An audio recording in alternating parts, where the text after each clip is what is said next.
ఓం నమ శివాయ. ఓం నమో నారాయణాయ. కర్మ నివారణ, సంచిత కర్మ, ప్రారబ్ధ కర్మ, ఆగమిక కర్మ నివారణ, నరదృష్టి నివారణ కాళభైరవాయ నమో నమః. ఓం దిగంబరాయ విద్మహే సింహవాహనాయ ధీమహి తన్నో కాళభైరవ ప్రచోదయాత్. హరి ఓం.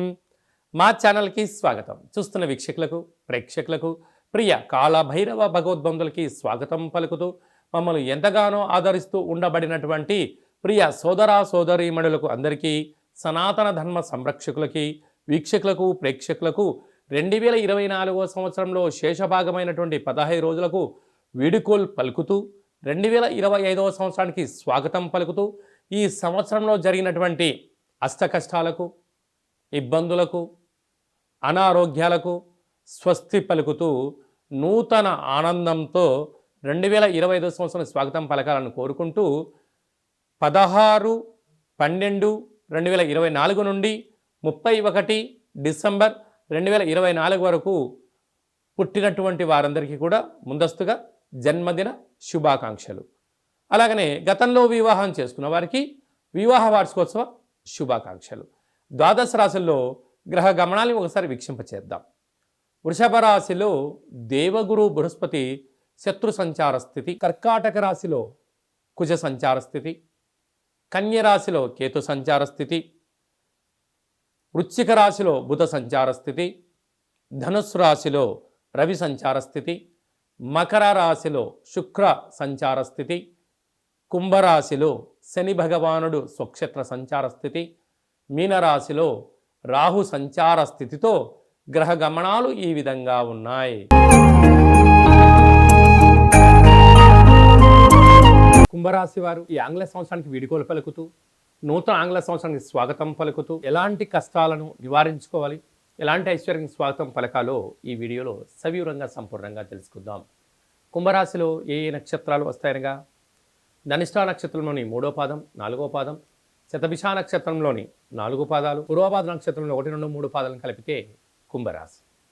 అలాగే చాలామందికి పుట్టినటువంటి కాల సమయంలో డేటా ఆఫ్ బర్త్లు లేనటువంటి కారణం వలన పేరు యొక్క మొదటి అక్షరాన్ని అనుసరిస్తూ ఆ రాశిని తెలుసుకునే ప్రయత్నం చేద్దాం. గు, గే, గో, సా, సి, సు, సే, సో, ద అక్షరాల వారందరూ కూడా కుంభరాశి జాతకులే. కుంభరాశి యొక్క అధిపతి శని భగవానుడు. వీరికి ఏళ్ల నాటి శని మధ్యమ సంచార స్థితి జరుగుతూ ఉండడం, 2వ స్థానంలో రాహు, అర్ధాష్టమ గురువు, 6వ స్థానంలో కుజుడు, అష్టమంలో కేతువు, వ్యయంలో రవి సంచార స్థితి, లాభస్థానంలో రవి సంచార స్థితి, వ్యయంలో శుక్ర భగవానుడు సంచార స్థితి ఉండడం వలన అనుకూలత చాలా తక్కువగా ఉంది. కనుక వీలైనంత వరకు ఆవేశాలకు దూరంగా ఉండండి, పంతాలకు పట్టింపులకు వెళ్ళొద్దు. ఏదైనా వృత్తి, ఉద్యోగ, వ్యాపార కార్యక్రమాలు చేసేటప్పుడు ఓపిక, పట్టుదల చాలా అవసరం. ఇవన్నీ మీకున్నాయి. కానీ సంవత్సరం చివరి శేష రోజులలో శత్రువులు మిమ్మల్ని రెచ్చగొట్టే ప్రయత్నం చేయడం, ఇక్కడ నుంచి మిమ్మల్ని పంపించాలని కొందరు ఎదురు చూడడం, వాళ్ళకు అవకాశం ఇవ్వద్దు. కనుక వీలైనంత వరకు మౌనం, ధ్యానం, ఏకాగ్రత, లక్ష్యం వైపు ప్రయాణం చేయడం, ఉద్యోగాల్లో ఎలాంటి తప్పుడు మార్గాలకి మీరు వెళ్ళకపోవడమే మీ విజయానికి తొలిమెట్లు. అలా మీరు ఎప్పుడైతే ఉన్నట్లయితే సభల యందు, సమావేశాల యందు మాట్లాడే అధికార యోగ్యత మీకు సొంతమవుతుంది. కనుక గ్రహ సంచార స్థితి అనుకూలంగా లేదు కనుక ఇలాంటి కాల సమయంలో ఒక గ్లాసు బియ్యాన్ని అన్నంగా ఏర్పాటు చేసుకొని అందులో పసుపు వేసినట్లయితే అంత పచ్చగా మారిపోతుంటుంది. ఒక నిమ్మకాయని పెట్టి, కర్పూరం పెట్టి, దిష్టి తీసి వెలిగించి పక్షులకు దానం చేయడం కానీ, చేపలకు నీటిలో వేయడం కానీ, కుక్కలకు పెట్టడం కానీ దానము చేయడం వలన ఆ గ్రహాలు శాంతింపబడి మీకు నరదృష్టి, శత్రు ప్రభావము, అంతర్గతమైన శత్రువులు మీపైన దాడి చేయకుండా ఆపుకోవడానికి ఇది ఒక రకమైన మార్గం అని చెప్పి కూడా గమనించాలి. అలా కుదరలేదు, ఈ కింది నెంబర్ సంప్రదించండి, ఏం చేయాలో చెప్పడం జరుగుతుంది. వీడియో కాల్ ద్వారా కార్యక్రమం చేయించి ఈ సంవత్సరంలో కష్టాలకి ఇక్కడ ఫుల్ స్టాప్ కలిగి 2025కు స్వాగతం పలుకుతూ స్వాగతంలో విజయాలు ఎలా పొందాలో తెలియజేయడం జరుగుతుందని చెప్పి కూడా గమనించాలి. ఈ 2024 సంవత్సరానికి మన స్వస్తి పలుకుతూ ఆంగ్ల సంవత్సరంలో చివరి రోజు సోమవతి అమావాస్య, మంగళవారం అమావాస్యతో కూడుకున్నటువంటి అవుతున్నాయి కనుక ప్రధానంగా మనము ఎలాంటి విధి విధానాలు పాటించాలో కూడా తెలుసుకుందాం. ఎందుకనగా ఇయర్ ఎండింగ్ అనగానే మనకు 25వ తారీఖు నుండి హాలిడేస్ రావడం, అందులో సంవత్సరంలో చివరి ఆదివారం, చివరి సోమవారం, చివరి మంగళవారం. ఈ సంవత్సరం రాజు కూడా అంగారకుడే కనుక అలాంటి తెలుగు సంవత్సరాది పండగకు రాజు అయినటువంటి ఆయన ఈ యొక్క మంగళవారం అమావాస్యతో కూడుకున్నటువంటి పరిస్థితులు ఉంటున్నాయి కనుక వీలైనంత వరకు సముద్ర స్నానమని, దూర ప్రయాణాలని, ఆవేశభరితమైన నిర్ణయాలు కానీ దయచేసి ఎవరు కూడా ఎలాంటి ప్రయాణాలు పెట్టుకోకపోవడము ఉత్తమోత్తంగా భావించగలిగింది. ఎందుకనగా సంవత్సరపు చివరి రోజులలో దాన్ని శేషము అంటారు కనుక అందులో అమావాస్యతో కూడుకున్నటువంటి సోమవారం అమావాస్య వస్తే దాన్ని సోమవతి అమావాస్య అని, మంగళవారం మిగులు ఛాయలు ఉన్నాయి కనుక అమావాస్యతో కూడుకున్న మంగళవారం అవ్వడం వలన ఆవేశభరితమైన నిర్ణయాలకు ఇది సరైన సమయం కాదులని, విందులని, వినోదాలని పాల్గొంటున్నప్పుడు ఎన్నో జాగ్రత్తలు అవసరం. మితిమీరిన వేగంతో ప్రయాణం చేయకపోవడం, ఆధ్యాత్మికమైన చింతనతో కలిగి ఉండడం వలన ఎన్నో రకాలుగా ఉపద్రవాలను, ప్రమాదాలను నియంత్రించుకునే స్వయం శక్తి అందరికీ ప్రసాదించాలని మనసారా కాళభైరవ స్వామి వారిని కోరుకుందాం. కనుక 16వ తారీఖు నుంచి 31వ తారీఖు వరకు ముఖ్యమైనటువంటి పండుగల గురించి క్లుప్తంగా, సవివరంగా, సంపూర్ణంగా తెలుసుకుందాం. 23వ తారీఖున బహుళాష్టమి సోమవారము ఉత్తరా నక్షత్ర సందర్భంగా కాళభైరవ స్వామికి స్మరణ, ధ్యానము, పూజా కార్యక్రమంలో పాల్గొనడం వలన మనకు సకల అష్టకష్టాలు తొలగిపోతాయని చెప్పి కూడా గమనించాలి. అలాగనే మనకు 30వ తారీఖు సోమవారం పూట అమావాస్య, సోమవారంతో కూడుకున్నటువంటి అమావాస్య, అది సోమవతి అమావాస్య అంటారు కనుక సకల గ్రహదోషాలు సంవత్సరంలో ఉండబడినటువంటి వాటన్నిటిని కూడా వదిలేసుకొని కొత్త ఆనందకరమైనటువంటి స్వాగతం పలకాలి అన్నట్లయితే కాళభైరవ స్వామికి స్మరణ, కూష్మాండ దీపము, నారికేల దీపము, ముడుపు, కాళభైరవ హోమ కార్యక్రమాల్లో పాల్గొని దిష్టి తీసేసుకొని కుక్కకు మహారాజు గారు కానీ పక్షిరాజవారైనటువంటి కాకికి ఆహారాన్ని పెట్టుకోవడం వలన యోగదాయకం. అలా మీకు కుదరలేదు, ఈ కింది నెంబర్ మీరు సంప్రదించినట్లయితే మీ యొక్క గోత్రనామాలు పంపించినట్లయితే కాళభైరవ స్వామికి స్మరణ, అభిషేకము, పూజ, హోమము, ముడుపును కట్టి 20 రకాల వస్తువులతో ఈ సంవత్సరం ఎండింగ్లోకి ఈ కష్టాలను ఎలా పులిస్టాప్ పెట్టుకోవాలి, కొత్త సంవత్సరానికి స్వాగతం పలుకుతున్నప్పుడు ఎలాంటి కార్యక్రమాలు చేసుకోవాలో కూడా మీకు వీడియో కాల్ కూడా తెలియజేయడం జరుగుతుందని చెప్పి గమనించాలి. అలా ఇంకనూ మనం విజయం సాధించగలగాలి అన్నట్లయితే ఈ యొక్క పాత్ర కంచు పాత్ర అంటారు. కంచు మోగినట్టు కనకం మోగదు గదరా సుమతి అని చెప్పి మనకు సుమతి శతకంలో ఉంటుంది. మనకు రాసులు 12 ఎలా ఉంటాయో 12 రాసులను ఇందులో అచ్చు వేయడం జరుగుతుంటుంది. ఈ పాత్రను మనం ఇంట్లో పెట్టుకొని ఎలా ఉపయోగించుకోవాలో చెప్తాను, ఒకసారి వినండి.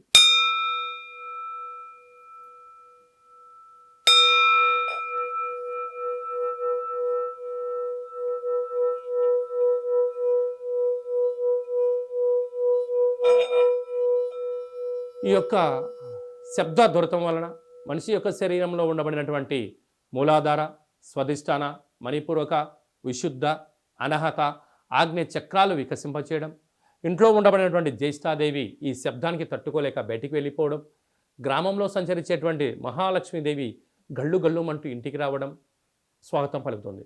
అలాగా మనకు చాలామందికి నాకు నరదృష్టి ఉంటుందండి, ఏం చేసినా ఈ మధ్య కలిసి రావట్లేదండి, మా అబ్బాయి కానీ అమ్మాయి కానీ ఆహారం తీసుకుంటున్నారు కానీ ఒంటికి పట్టట్లేదండి, అనేక వ్యాధులతో ఇబ్బంది పడుతున్నాము అనుకుంటున్న వారందరికీ కూడా ఈ యొక్క పాత్ర అక్షయ పాత్ర ఆవశ్యకత ఉందని చెప్పి గమనించాలి.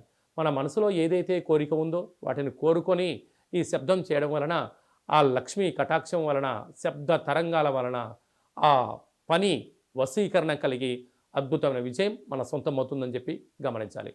ఈ అక్షయ పాత్రతో పాటు ఓ కాళభైరవ స్వామి యొక్క పిరమిడు, డాలరు, కంకణము, అలాగనే మీకోసం ప్రత్యేకంగా కాళభైరవ హోమము, అలాగనే విశేషమైనటువంటి 27 రకాల వస్తువులతో దిష్టి తీయించడం కూడా జరుగుతుంటుంది. ప్రత్యేకంగా మీకు వీడియో కాల్లో పూజ చూపించి చేయడం జరుగుతుంది. మీ ఎక్కడి వారైతే అక్కడి అడ్రస్ను మీరు వాట్సాప్ పంపించగలిగినట్లయితే కొరియర్ చేసి కొరియర్ స్లిప్ కూడా వాట్సాప్ పెట్టడం జరుగుతుంది. కనుక మనమందరం కూడా కష్టాలకు స్వస్తి పలుకుదాం. 24వ సంవత్సరానికి వీడుకోలు పలుకుదాం. 2025కు స్వాగతం పలుకుతూ అందరి ఇంట్లో భైరవ స్వామి యొక్క ఆశీల వలన ధనకనక వస్తు వాహనాలతో అద్భుతమైన విజయం కలగాలని కోరుకుంటూ ఆశీర్వచనం. అలాగనే మన వ్యక్తిగత జాతకం తెలుసుకోవాలనుకుంటున్నారా? మీ యొక్క పేరు, పుట్టినటువంటి తేదీ, నెల, సంవత్సరం, సమయం రాసి మీరు వాట్సాప్లో పంపించగలిగినట్లయితే 100 సంవత్సరాల జాతకాన్ని సవివరంగా సంపూర్ణంగా రాసి పంపించి ఆ తర్వాత మీరు పుట్టినప్పుడు గ్రహ గమనాలు ఎలా ఉన్నాయి, ప్రస్తుతం ఎలా ఉంటున్నాయి, రాబోయే కాలంలో ఎలా ఉండబోతున్నాయో మీకు తెలియజేయడం జరుగుతుందని చెప్పి కూడా గమనించాలి. అలాగనే చాలామందికి పుట్టినటువంటి కాల సమయంలో డేటా ఆఫ్ బర్త్లు లేనటువంటి కారణం వలన మీ పేరు యొక్క మొదటి అక్షరాన్ని అనుసరిస్తూ ఆ రాశిని తెలియజేసే ప్రయత్నం చేస్తూ భూత భవిష్యత్ వర్తమానాన్ని గవళ ద్వారా అనగా రమణ శాస్త్ర ద్వారా కాళభైరవ ఉపాసన చేత మీకు జాతక వివరాలను తెలియచేస్తూ ఎలాంటి పరిస్థితులలో ఎలాంటి పనులు చేసుకోవాలి, ఎలాంటి పనులలో మనం మౌనం వహించాలి, ఎప్పుడు కార్యక్రమాన్ని చేసుకోవచ్చు, ఎప్పుడు చేసుకోకూడదో ఆధ్యాత్మికమైన సలహాలు సూచనలు మీకు తెలియజేయడం జరుగుతుంది. కనుక డేటా ఆఫ్ బర్త్ లేనటువంటి వారందరికీ కూడా గవ్వల ద్వారా జ్యోతిష్యం చెప్పబడుతుంది. కనుక ఆసక్తి గలవారు ఈ కింది నెంబర్ను సంప్రదించి ఆన్లైన్ ద్వారా కానీ ఆఫ్లైన్ ద్వారా కానీ ఫోన్ కాల్ ద్వారా కానీ మీకు జాతకాన్ని తెలుసుకొని మానవ ప్రయత్నం చేయండి. జాతకం అనగా జీవితంలో జరగబోయేటువంటి ప్రకృతిలో జరగబోయేటువంటివి మానవాళికి జరగబోయేటువంటి విషయాలను అమావాస్య రోజు ఏం చేయొచ్చు, ఏం చేయకూడదు, పూర్ణిమ రోజు ఏం చెయ్యాలి, ఏం చేయకూడదో తెలియజేసేదే జాతకం. కనుక అలాంటి కాల సమయంలో జాతకాన్ని తెలుసుకుందాం. గ్రహ సంచార స్థితిలో ఉండబడిన యోగాన్ని తెలుసుకుందాం. అదృష్టానికి స్వాగతం పలుకుతూ అందరూ నిండు నూరేళ్ళ ఆయుర ఆరోగ్యంగా ఉండాలని కోరుకుందాం. అలాగనే మీ అమ్మాయి కానీ వివాహ ప్రయత్నం చేస్తున్నారా? ఎందుకు వివాహం అవ్వడం లేదు? జాతకంలో ఎలాంటి దోషాలు ఉన్నాయి, జాతకంలో ఎలాంటి యోగాలు ఉన్నాయి, ఏ అమ్మాయితో కానీ ఏ అబ్బాయితో కానీ వివాహం చేస్తే వారి యోగం అవుతుందో కూడా తెలియజేయడం జరుగుతుంది. అలాగనే వివాహమైన భార్యాభర్తలు తరచుగా గొడవ పడుతున్నారా? ఎందుకు గొడవ పడుతున్నారు అంటే ఇక్కడ పేర్లు కలవడం లేదా, జాతకాలు కలవడం లేదా, వ్యవస్థలో వీరి యొక్క భావాలు భిన్నంగా ఉన్నాయా అని తెలుసుకొని పేర్లో స్వల్పమైన మార్పులు చేయడం వలన ఇలా పోలీస్ స్టేషన్లని కోర్టు సమస్యలని ఇలా ఇబ్బంది కాకుండా విడిపోకుండా ఆ భార్యాభర్తలు అన్యోన్యంగా ఉండడం కోసం ఆధ్యాత్మికమైన సలహాలు సూచనలు ఇవ్వడం జరుగుతుంది. కనుక అందరికీ శుభం, జయం, లాభం జరగాలని కోరుకుంటూ ఈ ఆంగ్ల సంవత్సరానికి వీడుకోలు పలుకుతూ కొత్త సంవత్సరానికి స్వాగతం పలుకుతూ ఆశీర్వచనం. ఓం రాజాదిరాజాయ ప్రసహ్య సాహినే నమో వయం వై శ్రవణాయ కుర్మహే సమే కామాన్ కామకామాయ మహ్యం కామేశ్వరో వై శ్రవణో యదదాతు కుబేరాయ వై శ్రవణాయ మహారాజాయ నమః. హరి ఓం. నిత్యం శాంతిరస్తు, వృద్ధిరస్తు, తుష్టిరస్తు, అవిఘ్నమస్తు, ఆయుష్యమస్తు, ఆరోగ్యమస్తు, మాఘుం రక్షంతు, సహకుటుంబానం రక్షంతు అని అందరు మనసులో అనుకోండి. శతమానం భవతి శతాయు పురుష సతేంద్రియ ఆయుష్యేవేంద్రియే ప్రతిష్టతి. నూతన ఆంగ్ల సంవత్సర ప్రారంభకాల సమయే సర్వత్ర జయోస్తు విజయోస్తు. ఈ వీడియో మీకు నచ్చినట్టయితే లైక్ చేయండి, షేర్ చేయండి. నేను చేస్తున్న ఆధ్యాత్మికమైనటువంటి వీడియోలు అందరికన్నా ముందు మీరు చూడాలి అనుకుంటున్నట్టయితే మన ఛానల్ని సబ్స్క్రైబ్ చేసుకోండి. పైన అందరికన్నా విషయ పరిజ్ఞానం తెలుసుకోవాలనుకున్న వారికి ఆలన బటన్ దాన్ని ప్రెస్ చేసి గంట సింబల్ కూడా ప్రెస్ చేయండి. మీరు ఎవరి క్షేమాన్ని అయితే కోరుకుంటున్నారో అంటే మీ క్షేమాన్ని ఎవరైతే కోరుకుంటున్నారో ఈ ఆధ్యాత్మికమైన సలహాన్ని సూచనను అందజేసి హిందూ ధర్మాన్ని కాపాడండి.